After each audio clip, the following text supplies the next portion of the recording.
All right, folks, welcome back from the commercial break. So much to discuss, and on a day when we have major developments and a major congressional investigation and really a massive fallout from a incumbent president really stepping on his vice president's opportunity to win the election, I thought we'd bring in one of our most learned folks. By the way, it's Wednesday, so we're doing AMAC Wednesday anyway, so why not bring in the one, the only, Bobby Charles. Bobby, great to have you back on the show. Hey, John, it's always a real joy to be on this show with you. We love having you on. We walk away wiser every time we have a conversation. So I'm excited. And I want to start with last night. Kamala Harris was going to go do a speech on the mall, use the January 6th backdrop and try to call for unity. And her boss stepped on it by having an impromptu comment on video where he basically says, those people who follow Donald Trump, they're just garbage, making it one step up from the old deplorables comment of Hillary Clinton. How big a fupa is this? Well, I think it's pretty significant. I would say it's one step down, or one step up, I guess, in the level of intensity. Can you imagine, Richard Nixon saying that John F. Kennedy's followers were all garbage, or Ronald Reagan saying that Jimmy Carter's followers were all garbage? Of course not. It would never happen. And so what we're witnessing here is a disintegration of any sense of commitment to the kind of historical dialogue that characterizes presidential campaigns or any campaign. It's sort of a bottom of the barrel attacks because, frankly, we can all see that there's almost nothing for Harris to run on. And so, unfortunately, I think what we're also witnessing here, John, and it demonstrates how arrogant and elite these people are. They see themselves as above all the rest of us. The rest of us don't qualify. 80 million Americans who voted for Trump or whatever the number was and will be are all now immediately disqualified as Americans. We're just garbage and deplorables, and that's how they think of us. And so they keep the cap on this thing. They keep it simmering, but they don't let it boil over very often, but often it does. And frankly, I'll go one level deeper, John.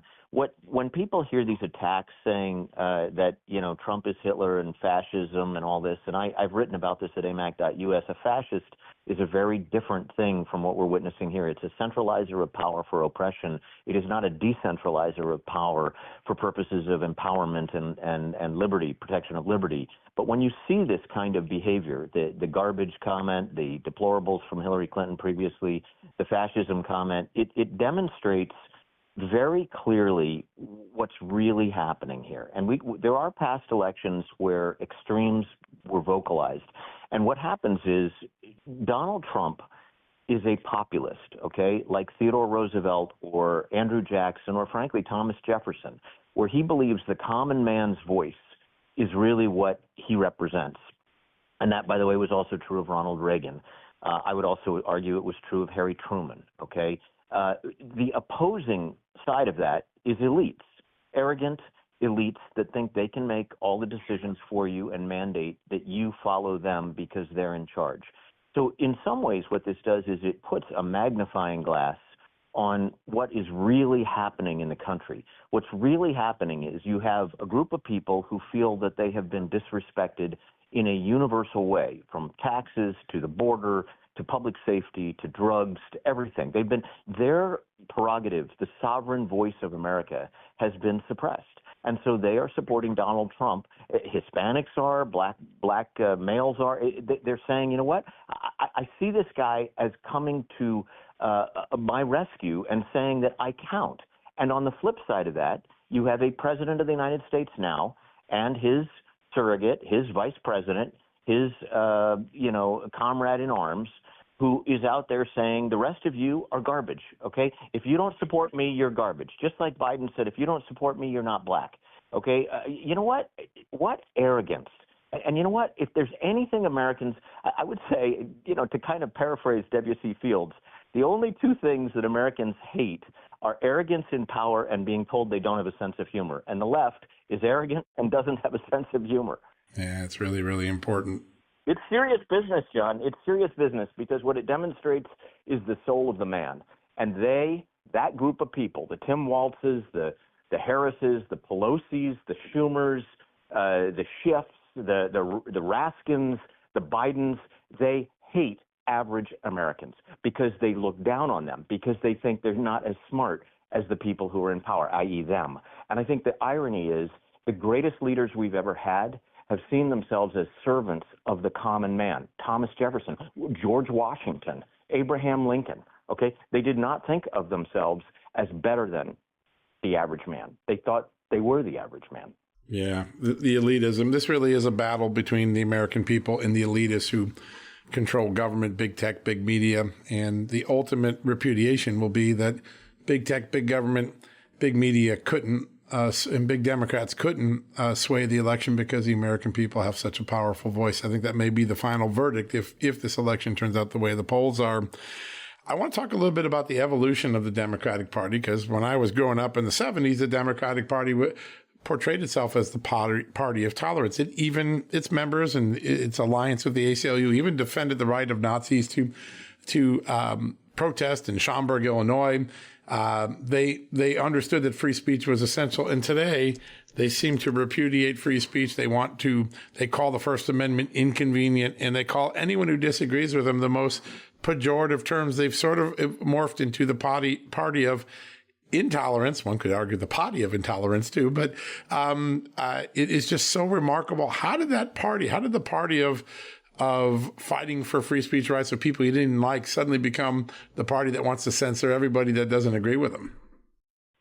Well, you know, I worked as an assistant secretary of state for Colin Powell and watched public corruption infect parties and governments all over the world. And what I see here is a combination of money and arrogance, prolonged periods of time in power. Right here in Maine, the Democrat Party has either had a veto or control for 32 of 34 years. They're very arrogant. And so what happens is arrogance creates a kind of one-party government is like a weed garden. And what happens is it overgrows everything else. And so what has happened is that the Democrat Party has lost its origins. If its origins were back in the era of Truman and FDR and JFK, those are all gone. What has replaced them in the void, as those have been pushed out by big money, they've been pushed out by the arrogance of power.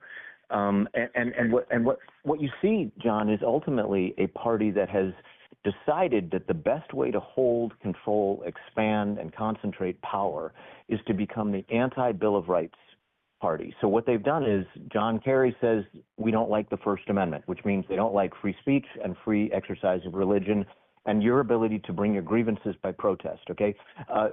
We had a Democrat appointed and retired Justice Stevens who said he wanted to abolish the Second Amendment. So if you get rid of the First Amendment and the Second Amendment, the Fourth, the Fifth, the Sixth, the Eighth, the 10th all go away.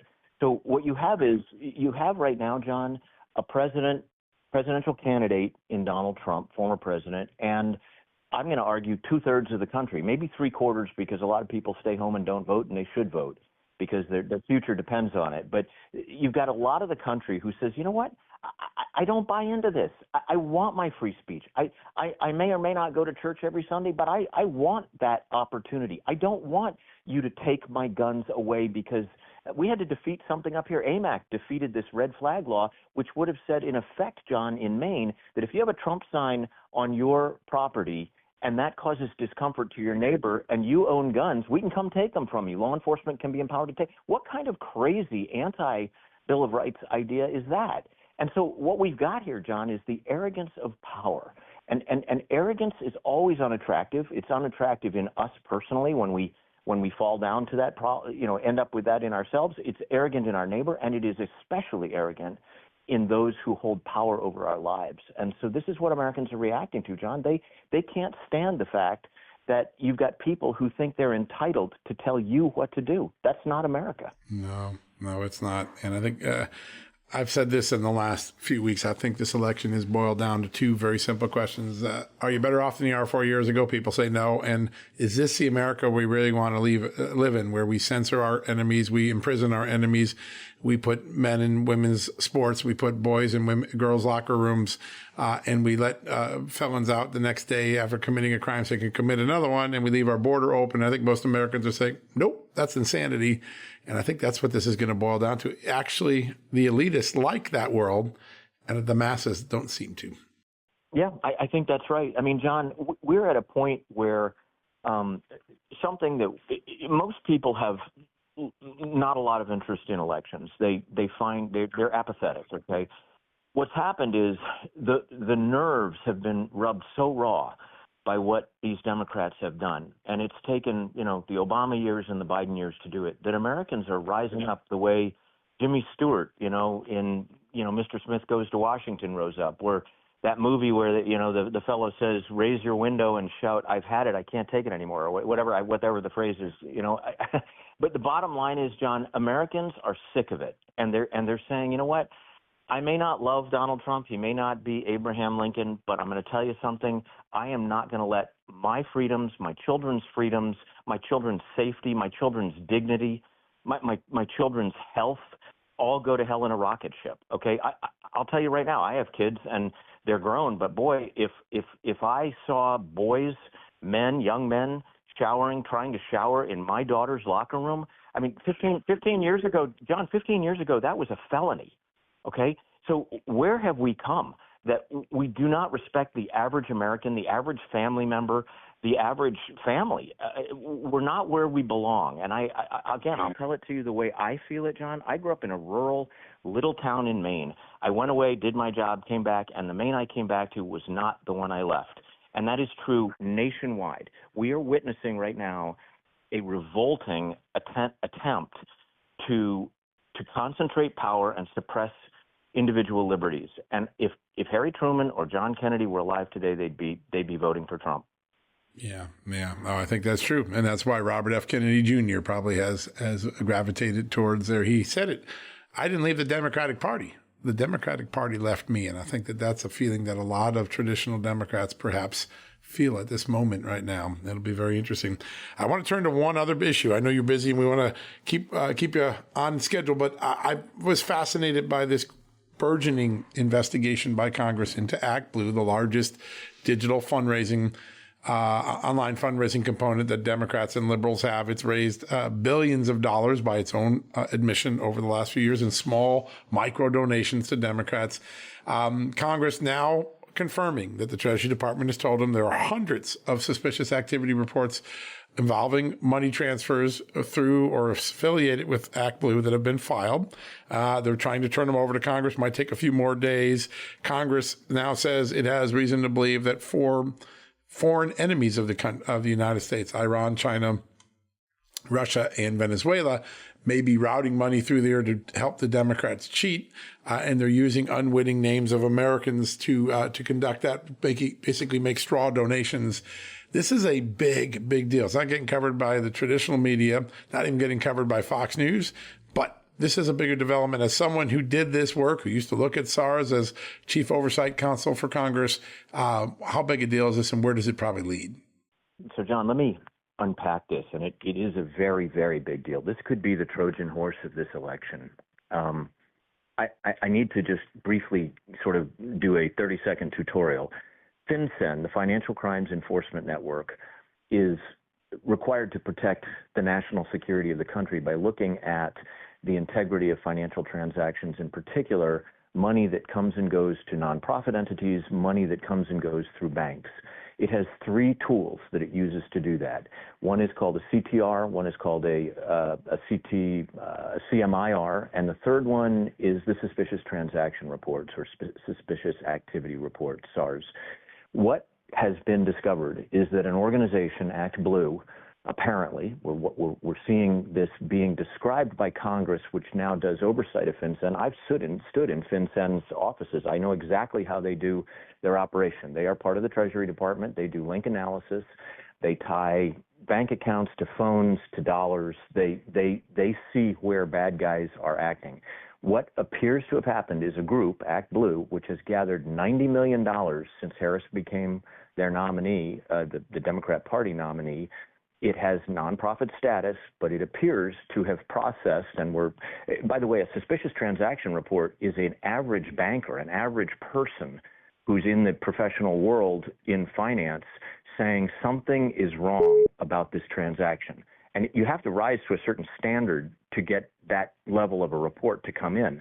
When you have hundreds of reports coming in apparently saying that credit cards have been used and prepaid credit cards have been used without the CVV being requested, i.e. blank, essentially as if Iran had bought thousands of these cards and contributed money, it appears that what we're looking at is a potential attempt to not just intrude on our financial system, but to intrude on our electoral process. Now, the parties that are culpable for that, obviously, in the first instance, are any entity that's taking in money that could be foreign that they are obligated not to take in to influence our electoral process. There's a level of scrutiny or investigation that has to go on there.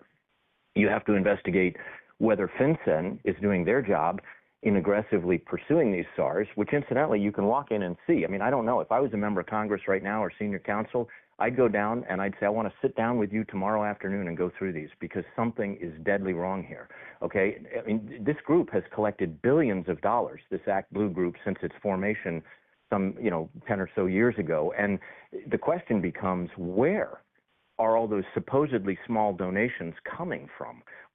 And can you assure us that they are not coming, because this is what these SARs suggest, from sources that could be illegal and maybe foreign? Now, to name those 4 countries, which they've done, means there must be some link between these SARs and those foreign countries. They must know something from a financial industry player or someone that gives them some sense of where this is headed. Yeah. I mean, the bottom line is, $90 million in a multi-billion-dollar campaign may not throw things one way or the other, but that's an awful lot of money to have been raised. And I will say that for a group that is clearly partisan in the way that it handles itself, even though that's well within the law, to not track where your money's coming from would certainly raise really serious, if I were an investigator right now, would raise very serious questions. And I think the average American should want, I don't care, honestly, if you're a Democrat, you should want to win elections fair and square, and you shouldn't want Russia or China or Venezuela or Iran being part of your victory strategy, okay? So never mind that it violates the law. So I think, John, at the end of the day, this is going to be a bigger investigation than people know. Right now, it's sort of getting pushed to the side because there's so much kind of core electoral news going on. But when you have potential interference in a really trackable way by foreign nationals, and it could come to a lot of money, not little ads on Facebook or something, but really big money, I think the average American's ears should go up. Yeah, it has to. It has to. And I think that's one of the things that people are going to get learned. And like you said, the election is overshadowing this, but the 1996 Chinagate fundraising scandal really broke in December. I did the original stories in the fall of 96, and that led to the Wall Street Journal and then the Washington Post. But it took almost to after the election to realize that there was a fundraising scandal that improperly moved illicit money into the Democratic coffers. It's probably going to take that, assuming that this evidence gets produced like the Treasury Department says it is, this will break after the election. But the foundation has been laid by some really hard work from James Comer and Brian Stile and Senator Ron Johnson, 3 guys who've been investigating this relentlessly for a year. So pretty important stuff. The problem we've got, John, and this is a tension in our republic, and our founders knew that this tension existed, is that time is our enemy when something is discovered just before an election or just before an inauguration. We have statutory and even constitutional timeframes within which we have to act. And what unfortunately what's transpiring here is what they used to call in politics a roarback. It's an end of cycle discovery that something is not right. And so I mean, what we'd like to believe is that everybody would want integrity to characterize our electoral process. And I guess I hope and pray that this won't make a big difference, but it does shine a light on something that, this tension between getting the right answer and getting it in the right amount of time. It is a remarkable thing to watch. It really is. And that's something we have to keep a watch on and keep an eye on. And we will here at Just the News, that John Solomon reports. And we're always grateful, Bobby, for the wisdom and the perspective that you bring on these really important issues. I think you nailed it, particularly on the Democratic Party, too. It is a party that is going to wake up the morning after the election saying we are so disconnected from the people that we thought we represented. And I think that moment of reflection may lead to some changes in the party post-election. We'll see what happens. Folks, here's an idea to do before Election Day. This way you'll go into Election Day a lot smarter. If you love the wisdom that Bobby brings every week to this very special segment, you can get it every day, 24/7, and you can share it with your friends and your loved ones, your colleagues at work. How do you do that? You join AMAC. You become a card-carrying member of AMAC like I am. I'm very proud to be there. Go match my membership. If you go to amac.us, that's AMAC.us, AMAC stands for the Association of Mature American Citizens, you'll /Just News. So amac.us /Just News is the URL. You will get a special discount on a 1, 3, and 5-year membership to AMAC. You can be a card-carrying member like me. You can be as smart as me with all the great information I take every day when I check AMAC's website. You'll get a weekly podcast, a monthly magazine, and all sorts of incredible opportunities to have civic engagement and make this country and keep this country great. How do you do that? Well, there are boot camp for boomers where they're training Americans how to be election observers and the election engagers. There are opportunities to talk to your lawmakers in Congress and state legislatures and your city council. It is an amazing group. You're not joining a service. You're not signing up for service. You're signing up to be part of a community of patriots that has lots of great benefits. Patriots with benefits. That's what it is. So please go join today. amac.us /Just News. Bobby, what a great conversation. Thanks so much for all you do to make this country smarter and wiser. Folks, go get his book. It is trending on Amazon. I love it. We're going to do a whole long form interview where we just kind of go through all of the great Americans he highlights in this incredible book. Bobby, you're a treasure. We really appreciate you every time you come on. Listen, John, you're very gracious to me, more than I deserve, and I will just encourage people to go get this book, Cherish America, Stories of Courage, Character, and Kindness. It is on Amazon. It'll eventually be available through AMAC. I'm going to tell you, if you want a good news story before the election, after the election, for Christmas, these 56 stories are the kind of thing that will make you sit back and smile and just be glad that we live in America. So there it is. You know, I'm in Virginia and we're getting pounded by negative ads. I mean, you can't watch a quarter of football without getting hit with like 100 negative attack ads. And I sometimes myself even get depressed, even though I know it's part of the politics. And this past weekend, I just simply dug in and took a look at this book, and it just made me feel good. I reread the foreword by Buzz Aldrin, and it reminded us that all the politics of negativity aside, this country is filled with amazing Americans. It always has, and it will always continue to be as long as we keep the experience going. If you need a quick medicine from all those negative attack ads, I'm telling you, go read just 1 page, 2 pages of Cherish America. You're going to feel better. It's the ultimate cure for attack advertising. Bobby, thanks so much. We'll get you back on next week. I can't wait. Thank you so much, John. Truly. Great to be with you, my friend. All right, folks, that wraps up another edition of John Solomon Reports. A big thank you to Ron Johnson and Bobby Charles for great conversations. If you want to get that AMAC membership before the year goes out or give it as a gift, amac.us /Just News will do that. If you want to go get the coffee tumbler set, the Just the News membership as well, go to wiredofishcoffee.com /Just News. Those are both 2 options to go take care of. All right, we'll be back tomorrow with more programming. Until then, God bless you and have a great night.